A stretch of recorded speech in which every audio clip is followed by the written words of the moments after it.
Right, for structure, so we'll be looking at types of structure, looking at strong eyes or strong structure, protected eyes and those mitigation and order flow. So for the purpose of this refinement, we'll be sticking to structure as in having two types of structure, the bullish structure and then the bearish structure. And the most important thing about this is that for the bullish structure, it's important to note that what happens in bullish structure is that the eyes are broken, right? Typically, the eyes are broken. We have eyes, new eyes broken, and the lows are induced. So this is higher high, we have higher low, okay? Higher high, higher low. And the lows in the bullish structure induced, new structure form, new structure formed, low induced, new structure formed. So in the bullish markets or for bullish structures, what we have is new eyes forms, new eyes forms, new eyes, new eyes, new eyes, and lows are usually induced. The low is induced, the low is induced, and we have an example.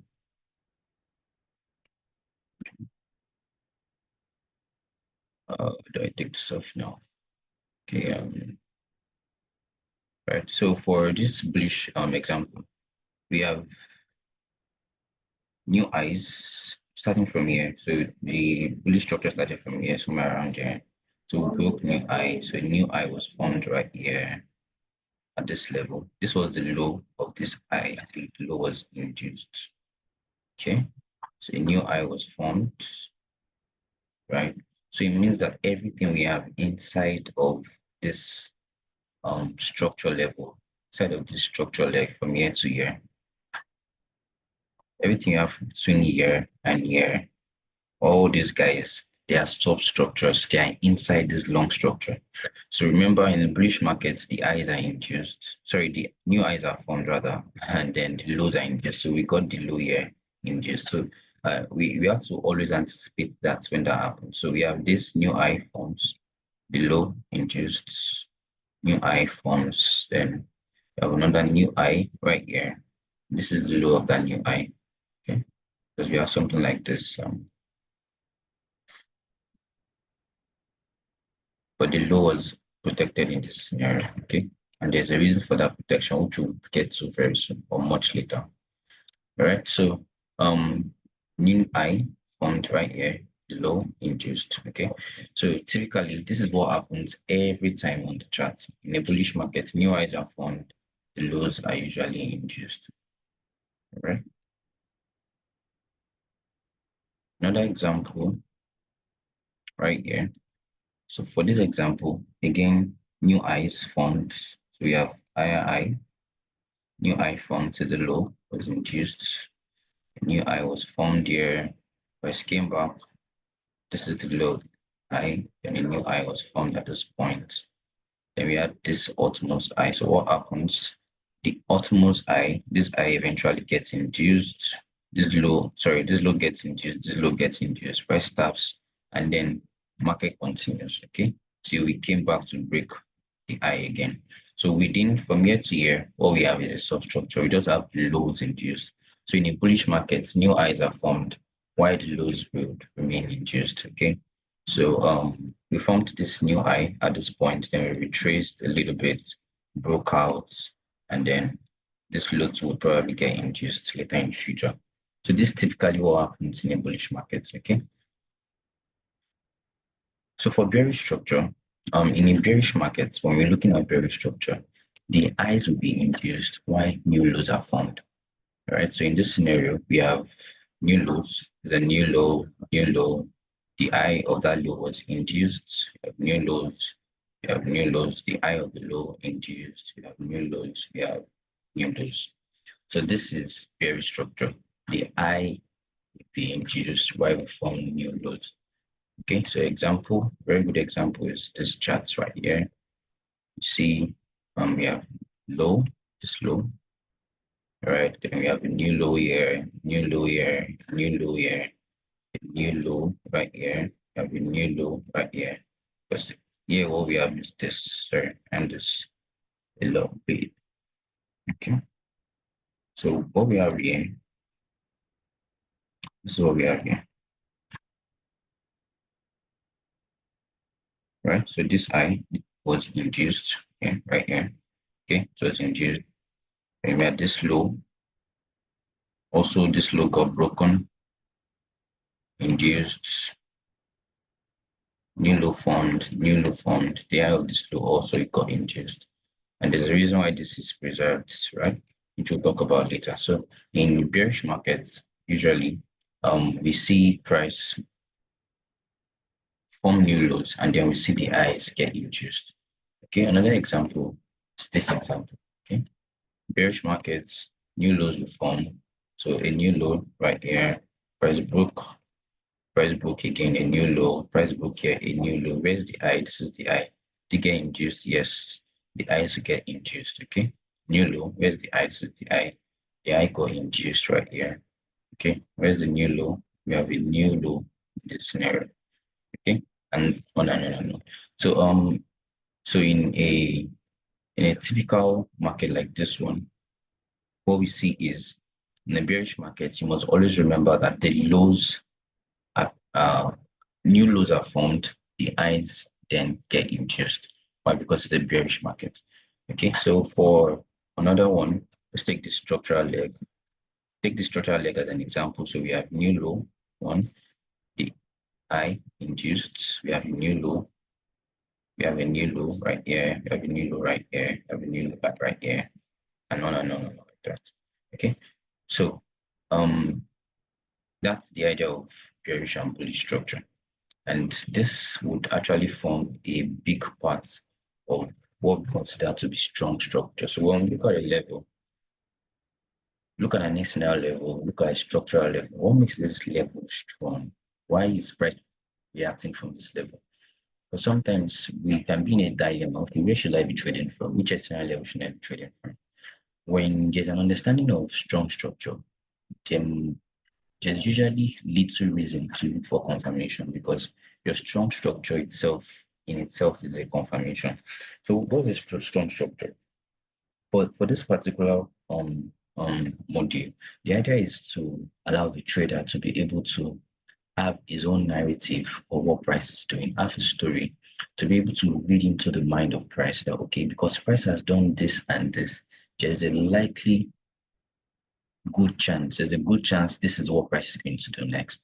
So that's the idea of having a strong structure. And the importance of this is that we are not going to be cramming patterns, we're not going to be cramming this and this happening. We're going to be anticipating.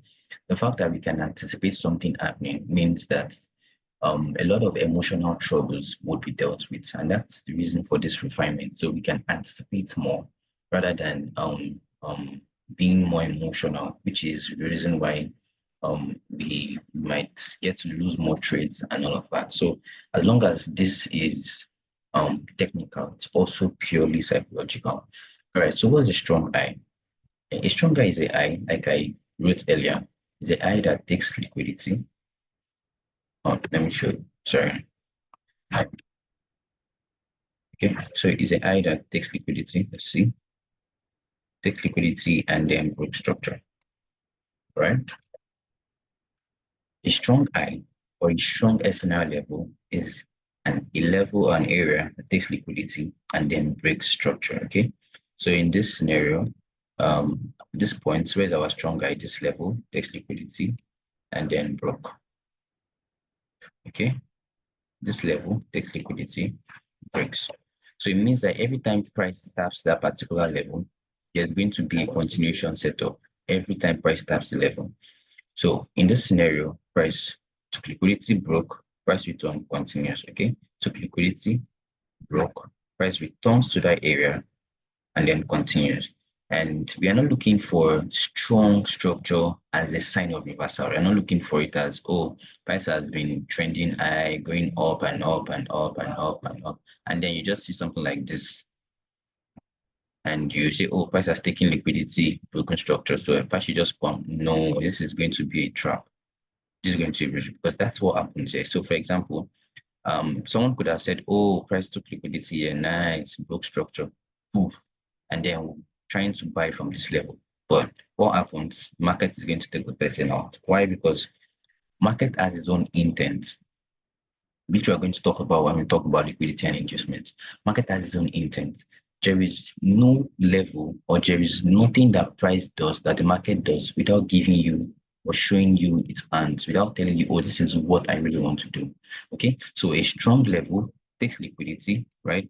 Break structure. Okay, takes liquidity, break structure. And so every time price returns to that level, we expect continuation. And that's why this is an important continuation setup. All right, so let's see another example. So right here, let's see if we can find our strong levels. So what are the strong levels that we have right here? So in this scenario, we have this level got taken out. So price took liquidity. So we assume that this whole area is a strong level. So let's go, let's see more levels. Nothing here, nothing here. Okay. Anything here? Nothing here really. So what we have here is this, this. All right. So we have price induced this, and then price came back to this whole goddamn level. Okay, for this initial sell. All right. In this scenario, what we have this strong level took liquidity, book structure. Okay, price returned, and then we had buys, right? Short-term buys. And within that short-term buys, we had to take the high in a bullish scenario. Price would form new highs and then induce the lows. So the lows were induced. Okay, lows induced. Okay, so this also took the low, broke structure, right? So price returns, good area for buys. Okay. All right. The same thing happened here. Okay, took liquidity below this level, broke. So when this guy returned using this HNS level, we had buys to the upside. All right. Another example is this. So we had this price induced the high, took liquidity and then broke. So when price returns into this level, what do we see? We see continuation sales, right? Came and then sales continue. Okay. So a strong level always has that characteristics. It's to break, take liquidity and break structure, and it's usually best for continuations, not for reversals. Sorry. Okay, I think we've gone through this. So yeah, the idea of mitigation. Okay, so for mitigations also follow the idea of continuation setup.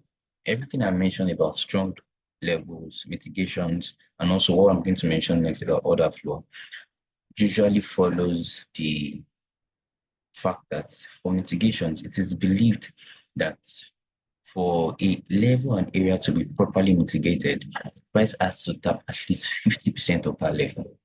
If price doesn't tap up to 50% of that level, there's a likely chance that price is still going to come back in the future to use that level no matter what. Okay, so that's the idea of mitigation, right? So I'm going to share my charts now, straight to the charts. Let's see examples. Okay, so on the chart now,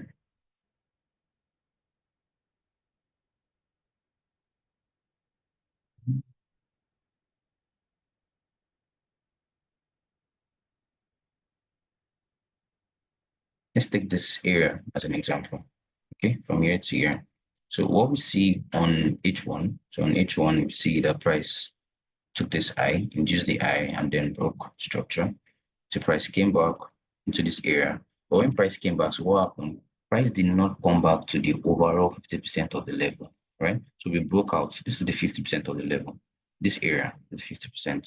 So price didn't come back. So that means that this guy that failed to tap that 50%, even though there's a likely chance that you take this sell, but remember that when you're taking this sell, probably from here, right, your stop has to be above the inducement level, above this high, right? So in this scenario, what we have is you're going to consider this high a liquidity zone. Why? Because this is the 50% level, and which is why when price came back to that 50% level, we had some sort of rejection. Okay, so price taps, forms, and then this is the eventual structure that we are targeting. So price breaks, and then when price retraces, what happens again? We have this structural level that has already formed. So we have we have this guy, okay, break of structure. So what happens again? This guy took liquidity. Let me show you properly. So this guy took liquidity above this high book structure. So when price returns, price is going to use that level to continue.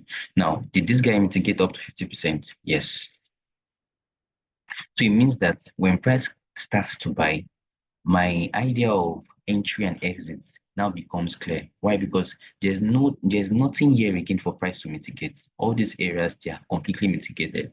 So it means that my first, if I'm going to take a buy, which I'm going to explain later, my first target is going to be above this level. Why? Because there's no area for price to mitigate again in this level. Okay, see, so after mitigating this zone, what happens? We broke the structure. Immediately we broke the structure. Again, new low will from what will happen to the I? The I's will be induced, I induced, right? Is it up to 50%? Yes, so up to 50%. Let me show you. All right, so see, sorry, that's 50% clearly. And then price came back again. So we see price broke, returned, and then broke again, all right? So we have second break of structure. Then that means this area is a good area to trade, right? Because this area took liquidity and then broke structure. So price came back to it again. Did it take up to 50% of the engulfing? Yes, it did, right? It did. Tapped the 50% and then continued. So it means that within this range, within this guy, there's nothing price is coming to do again. Okay. So if I decide to take hold of what is going on, for example, if I decide to start buying from here, right? So from here also we had something very similar happen. Okay, so from here, so that's the idea of mitigation. It has to be the 50%. If it's not the 50%, then there's quite a number of trouble. All right. So in this area, we see price induce this level, induce the level, broke. So price came back, this candle came back, tapped, and then the price continued. Now, the whole idea of mitigation is it has to be 50%. Now, watch this level. So when price came back to our 50% level, what happens? We saw slight rejection. And after that slight rejection, where did price come back to? Price came back to this interesting level right here. But is that enough for price? No, that's not enough. Why? Because when we get to storyline, we'll explain the reason behind all this build up. But again, we just tapped a weekly storyline level, and then this I becomes the next target. So we tapped our 50% level beautifully well, sold a little bit from here, right? And then we bought all the way high. And remember, in a bullish scenario, new highs are formed, the low are induced. The price comes back, induce the low, and then breaks out. Induce the low and breaks out. So is this a strong level? Yes, it is. Because the breakout we consider is not just breaking out of the wick. We can also consider breakout of the body breakout. But most importantly, it's usually very good, right? If there's a breakout with the wick, right? Is a very, very good indication. Okay, there's a breakout with the wick and the body as well. Okay, so when price comes back, guess where price came back for? Price came back for the 50% of that level. See that? Came back for the 50% and then taps that 50%, which is usually going to be a lower time frame MTF level, right? Because if you drop down to M30, M15, this is going to be an MTF area on those time frames. Tap the 50%. This guy remains protected. Why? Good liquidity has been taken. Price ran all the way up. Again, induced that high. And then funny things happen. Price came back again to the level, taps, and then we have second breakout, two-time breakout here. The price came back to this level. Again, the classic SNR, and then the buys pushed up. What's the idea? 50%. The same thing happened on this week on the rejection. See, price came to the 50% of that guy, right? The 50%, price likes mitigation. Price likes proper mitigation. Does this happen every time? It happens when price wants it to happen. Okay. So that's why you would be anticipating price to use the level. You'll be anticipating. So you're more of you're going to be a predictor. You're going to be waiting for your prey, right? You're going to be a predictor waiting for your prey. Okay. I need to find more examples. So another example is what we have here. So eventually we broke this structure. Sorry. So eventually we broke this structure, right? Then we had this break, this, that's this, and then price broke this level. Remember, this took liquidity below this low block structure. So when price comes back, again, what does price come back to? 50%. All right? Came back to the 50%. Induced this guys. Came back to the 50%. And you see that next time that price came to that level, because this is the all-time, this was the high. So right now what we have is 1, 2, 3, 4. We have this high, then we had this low, right? Then we had this high, this new high, then we had this low, then we had this high. So in a bullish market, what will price do? Price will form new highs and induce lows. So will you be surprised when price came back to induce this low? No, you won't. Okay. More reason again, we see price induce this level. We're going to talk about all these guys later. Induce this level, and then we had breakouts. Okay. So from that level, from this new level, what will I be looking for? I'll be looking for more buys. So where will be my first target? In a bullish scenario, highs are formed, new highs are formed, and the lows are broken. So price took the high, took the low in this scenario, came to this good level, order flow level, right? We're going to talk about order flow right now. Came to that order flow level, and then the buys continue. Okay, so that's the idea of mitigation. It has to be the 50%. If it's not the 50%, price is not interested. Price is more often than not interested in that 50% level.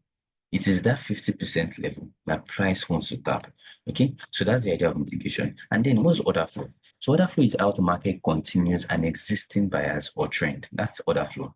So usually from strong structural levels or strong SNL levels. So I wrote that more often than not, these order flow areas are engulfing fail setups, engulfing fail setups. So let's see the charts. Price wants to continue a trend. So let's take this area as an example. This guy from here to here as an example. Now we are going to be using everything we've learned about mitigation and everything we've learned about structure. So the structure started from here, right? So new eye formed, right? Now when this new eye was formed, what do we see? Price took liquidity below this level and then broke. So what does that tell us? That tells us that this area is a strong area, right? This area is a strong area. Now watch closely. So price formed this new high, came back, new high was formed. What did price form? Comes to induce low. In a bullish market, new highs will be formed, the lows will be induced. Now, when the price came to induce the low, did we come to the 50% of, oh, okay, I'm going to go fast. Did we come to the 50% of our level? No, we did not. I need to draw this level properly, sorry. No, we did not. But did we still tap? Yes. So am I going to take this trade? I'm going to take it. But where will my stop be? My stop is going to be here. But does that rule out the fact that price cannot use this zone again? No. So price forms new high, right?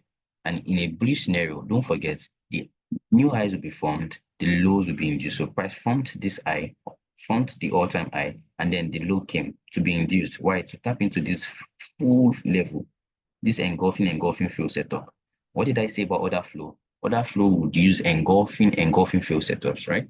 So price came to that level and tapped. And before price came to that level, the price shows his hand. Yes, price did. So we at this level we had this break, price, this low, again, new low, then induce the high, right?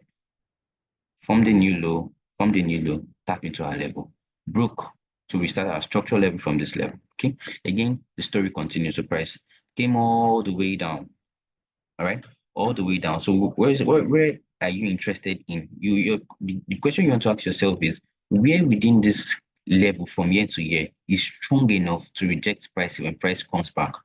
Where within that level is strong enough to continue the buys? So this answers your question. So on this level, you had price induced the low right here and broke structure. So will you be surprised when price came back to this level? No, you won't. Okay. The same thing happened within this guy actually, and that's why price taps. So we had price take this low, take this high, then price first tap, we had rejection, price taps again, came back to the original level he wants to use. Why? This is the strongest level that can push price up, then push price higher, and then broke. Okay, immediately that happens, what next? What next? Don't forget that this is the ultimate high that we need to break, right? Because this is the last high that price came to induce at this level. Okay, so what next after that? All this level, they are just substructures within that level. So we are still building up the story. The price again forms a new high, forms a new high. After forming this new high, don't forget in a bullish scenario, the lows will be induced. Price induced the low and then broke again. Okay, so where would you be interested in? You would be interested in the fact that this guy that took liquidity below this land broke structure, price is going to use it to continue higher. But first of all, price made a new low, induced the new low again to continue higher. So in a bullish scenario, I hope it's clear now that price would always always induce that level. And that's why when price came back, you see, came back, the idea of mitigation, see, 50% of that zone, price came back to it. Why? Because there is still liquidity resting. So the price has tapped a level does not invalidate that level. But until price taps the 50% of that level, okay? So that's the idea behind storyline. That's the idea behind structure. That's the idea behind order flow. So you are getting in on a trade. You know, the market has started buying. You'll be looking for the highs in a bullish market to get induced. In a bearish market, sorry, in a bearish market, you'll be looking for the highs to get induced. In a bullish market, the lows, looking for them to get induced. So you're not surprised, you're not caught off guard. You are anticipating it. You'd have marked it that, oh, this is a bullish market. The lows should get induced. So when the lows get induced, and then you are sure that you're coming from an higher time frame storyline level, then you are good to go. You just have to ride that order flow area all the way to the top. All right, guys. So and tomorrow we'll talk about storyline, dynamic and static storyline, how storyline switches from weekly, daily, H4, and sometimes H1, and then how to manage that switch, how to stay on the time frame that has the storyline. All right, guys. See you guys tomorrow.